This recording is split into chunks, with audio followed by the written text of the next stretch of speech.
किसी का हक देना हो या किसी से हक लेना हो, किस शक्ल से भी अगर किसी हकदार का हक थोड़ा भी मार खाओगे, उन सब के लिए इस आयत के तहत में हलाकत और बर्बादी है। चुनांचे तत्फीफ लेन देन में भी हो सकता है, नाप तोल में कमी करने से भी हो सकता है, पैमाइश नापने में, ज़मीन कितने गज की है नापने में कमी कर दिया, कपड़ा कितने मीटर का है नापने में कमी कर दिया, उस एक बालिश कपड़े को बचा लेने पर भी अल्लाह अज़ाब देंगे। कपड़ों के ताजिरों को सुन लेना चाहिए। ज़मीन नापने वाले अगर कुछ घोटाला कर दिए तो एक बालिश ज़मीन नहीं, एक इंच ज़मीन बचा लेने पर भी अल्लाह के सामने हिसाब देना पड़ेगा। अददी चीज़ें, गिन कर दी जाने वाली चीज़ें, 1 डज़न 2 डज़न, 1 डज़न में से एक अदद भी बचा लिया,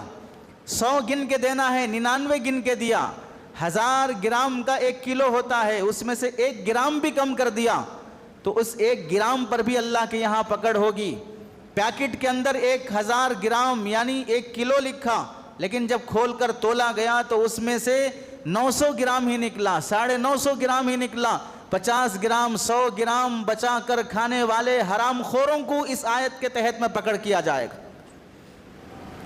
पेट्रोल पंप पे काम करने वाले जो पेट्रोल के पंप के मालिक हैं, वो अगर अपने मीटर में ऐसी सेटिंग करके रखते हैं कि जो पेट्रोल डलाने के लिए आए, डीजल डलाने के लिए आए, 100 रुपये का 110 रुपये का, लेकिन अंदर सेटिंग करके रख दिया कि लीटर में से 900 ग्राम ही देना है, 950 ग्राम ही देना है। एक एक खतरा पेट्रोल का जो बचा रहा है, अपने जहन्नम की आग भड़काने के लिए वो पेट्रोल बचा रहा है,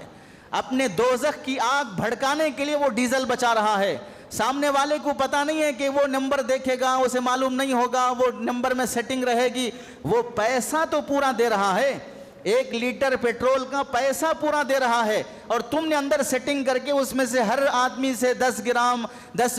मिलीमीटर 10 मिलीलीटर बचाते बचाते वो तुमने दिन भर में 100 रुपये कमा लिया, 1000 रुपये कमा लिया, 2000 कमा लिया, 5000 कमा लिया, और साल भर की हर एक के पेट्रोल में से बचाते बचाते 60-70 हज़ार ऐसे कमा लिए कि वर्करों की तनख्वाहें, सैलरी उसमें से निकल जाती है। समझ लेना चाहिए ऐसे पेट्रोल पंप चलाने वाले, चाहे मुसलमान हो के काफिर हो, एक एक खतरा जिस गाहक का भी बच रहा है वो जहन्नम की आग भड़काने के लिए तुम्हें इस्तेमाल किया जाएगा, वो दोज़ख की आग भड़काने के लिए इस्तेमाल किया जाएगा। धोखा देने के बाद सामने वाला नहीं देख रहा है, लेकिन देने वाली ज़ात देख रही है, जो उस अजीम दिन क़यामत के दिन खड़ा करके हर एक खतरे का, हर एक दाने का हिसाब लेगी।